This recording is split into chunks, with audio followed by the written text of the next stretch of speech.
And we're back, talking about the DC animated universe with the top 10 Justice League episodes. Maybe the current DC movies can learn a thing or two. In no particular order, here we go.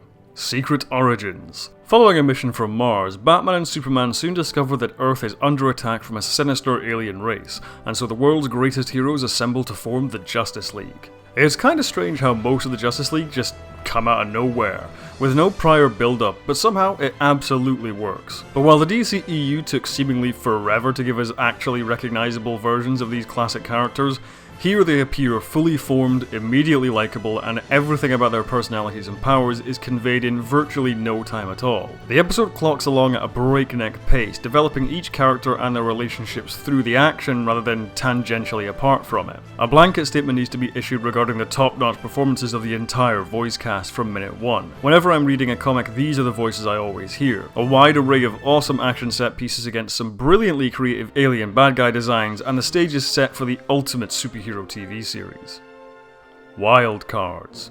The Joker hijacks a television station and holds the Las Vegas Strip hostage, wrangling the Justice League into a death-defying reality TV show. Seeing the episode from the Joker's perspective is once again the perfect platform for Mark Hamill's rendition of the character to shine, and it is always a joy to watch. The sinister revelation of each of his plans ratchets up the stakes with each action beat, but it's also genuinely funny at times. While I don't mind a standard superpowered slugfest, variety certainly helps remedy potential monotony, and the power sets of the Royal Flush Gang, coupled with the literal ticking time bombs, builds up tension while also providing spectacle. Not to mention this is the episode which finally pays off the long-building romance between Jon Stewart and Hawkgirl. It's a thrilling, action-packed ride, but it's also packed with enough great character development, payoffs, and intrigue to give the brain and the heart a thorough workout. Legends. Most of the League inadvertently cross over into a parallel dimension where Jon Stewart discovers that comics he used to read as a kid were in fact based on real alternate timeline superheroes. However, as the League assist their Golden Age allies, not all is as it seems. This is one of the most fiendishly clever episodes of the show, and also one of the most heartwarming. For one thing, the premise is based on something DC Comics actually did to fix a continuity problem, and its use within this episode is both a clever nod to that decision, while also using it as a way to examine the publication history of DC's heroes in general. Sure, these cartoons can be shock, gasp, cheesy at times, but the ways in which the League react to the lovingly rendered, toddler-friendly antics of the Justice Guild shows how far the tone and style of these stories has evolved, without dismissing them outright. Sure, the Guild are naive and one-dimensional as characters, but their genuine commitment to good and stark illustrations of altruistic heroism is shown to be still worth appreciating. It's a fantastic metatextual allegory and a wonderfully constructed mystery with some great action, animation, and a progressively creepy atmosphere. Usually this kind of thing can lead to tonal schizophrenia, but the clarity of purpose ensures this is a brilliant watch. A Better World. In another parallel timeline, Superman has finally had enough and murders President Lex Luthor. Years later, the League have reformed into the Justice Lords, who maintain a tyrannical rule over the Earth. When they discover the Prime timeline, they decide to switch places with the actual Justice League and create the same iron-fisted rule as they have done on their world. People love to praise the Injustice games and comics, and while it is fun to see our heroes duke out in Mortal Kombat-style battles, it's this story which manages to conjure up truly interesting thematic questions to satiate the minds of the viewers. The superhero genre is used as a springboard to examine the validity of security over freedom. It's the Batman thread which really hits the nail on the head with this one, tying the themes to our characters in more ways than one. And yes, it is also loads of fun to see our favourite heroes duke it out with alternate versions of themselves. Elaborate, wacky plots to be creative and fun while also exploring interesting ideas is what superheroes and science fiction were built for. Twilight.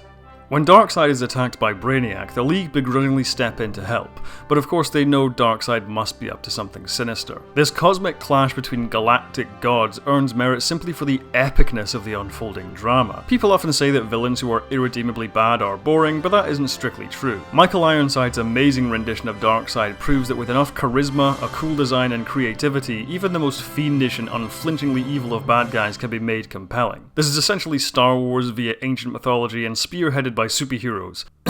Pure wacky comic book indulgence, and it's awesome. Stunning visuals, rip-roaring action, and as always, perfect embodiments of our characters to guide us through it all.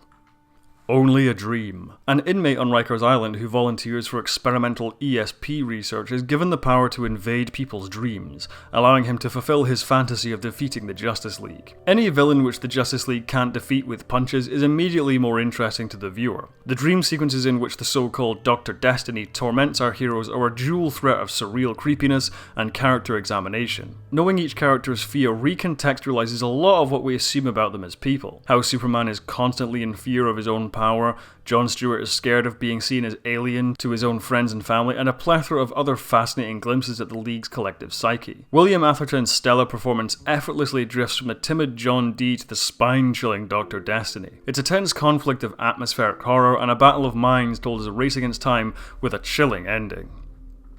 Secret Society.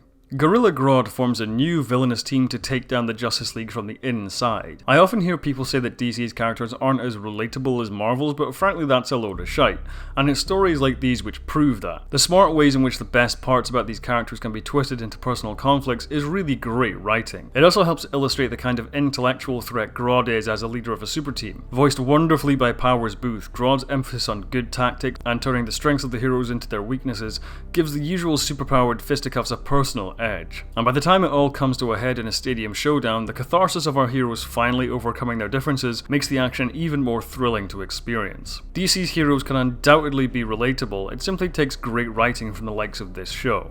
Tabula Rasa. Fleeing from the Justice League, Lex Luthor seeks out Dr. Ivo for help, but instead he finds his last creation, an advanced robot named Amazo which can adapt to the Justice League's powers. This is essentially a classic mad scientist narrative, but with a superhero twist. Lex Luthor in his arrogance attempts to control something which ends up evolving well beyond the world which birthed it. The inventive ways in which the robot changes appearance and characteristics increases its bizarreness while also increasing its threat level. Robert Picardo's minimalistic performance does a lot to give Amazo a real heart, and the action is as great as ever. While the most fascinating aspect of Luthor and Amazo's relationship comes about in a later Justice League Unlimited episode, this is a great origin for such an intriguing character as Amazo. One of the times the DCAU makes a huge improvement over its source material. Speaking of which, hereafter. During a street battle with a team of villains, Superman is hit by an energy weapon and seemingly killed. Let's get something straight. Despite all the hype surrounding it, the death of Superman comic book story sucks. A big scary monster beats him to death, whoop-de-doo. Which is why Hereafter is incredibly wise to simply keep some iconography and rewrite everything else. Rather than meandering around the actual death itself, the episode chooses to focus its efforts on the sense of true loss the world feelings following Superman's death. And because this is a Superman people actually like, who is relatable and the embodiment of all the best traits of the character, the audience feels that loss as well. Jean's kind words, Lex Luthor embracing a weeping Lois, the League carrying the coffin, and Batman's quiet moment at his monument, it all hits the bullseye. And even though Supes doesn't obviously die, the road to his return feels earned as the depowered Clark Kent must scrape his way across an apocalyptic wasteland to find his way back. While Grant Morrison's All-Star Superman is the best version of this character's demise, Hereafter was many leagues ahead of its painfully disappointing source material. Starcrossed. When the Thanagarians appear on Earth, Hawkgirl reveals herself to have been spying for them all this time, but when their plans put Earth in jeopardy, Hawkgirl's allegiances are torn asunder. This three-parter is simply everything. Everything which made the Justice League show awesome on full display. Epic scale, pulse-pounding action, self-awareness, enjoyable humour, pitch-perfect renditions of each character, and genuine affecting human drama. Basically take all the positive adjectives I used to describe previous episodes and apply them to this one too. I've run out of ways to describe why this show and why this episode is worth your time. It's thrilling, it's dramatic, the animation is gorgeous, and I made a whole other video about why the DC animated universe is awesome. Starcrossed is the crowning achievement among other crowning achievements and can match wits with the biggest blockbusters out there.